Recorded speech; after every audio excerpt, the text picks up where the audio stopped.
Hello, this is Reverend Don Lewis coming to you from beautiful Chicago. And tonight our question comes to us from Sweet Strong Woman. And Sweet Strong Woman asks why one would want to cast a glamour and whether it is ever an appropriate thing to do. And my answer to this is that some people think of magic as being set apart from their everyday life and subject to special rules. Nothing could be farther from my own point of view. I was taught that magic's a perfectly natural part of life, and that it's something that we do unconsciously all the time anyway. When we learn to use magic, all we're really learning is how to consciously control what is normally an unconscious process. Therefore, when I look at any magical act and ask whether it's an appropriate thing to do, my criteria is whether that act would be appropriate under any other circumstances or by any other means. There are a lot of reasons people use glamours. The most common is to improve their appearance. There are a lot of ways that people improve their appearance.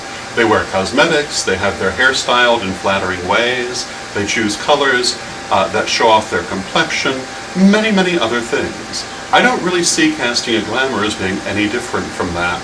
And again, I think it's something people do unconsciously very often anyway. We've all met that person who is not necessarily all that physically attractive, who's nonetheless terribly charismatic. That often is a glamour, not necessarily one they've cast intentionally. The next most common reason people cast glamours is for protection, if they feel they're in a dangerous situation or a dangerous area. And I think that's a perfectly appropriate thing to do. I see no reason one would not. So there are a lot of reasons one could cast a glamour.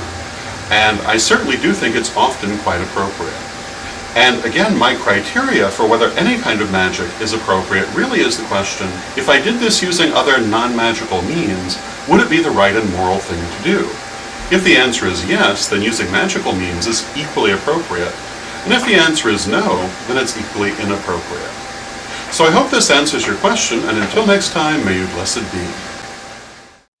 Hi, I'm Terry the Stone Lady. For all your crystal and stone needs, come to witchschoolstore.com.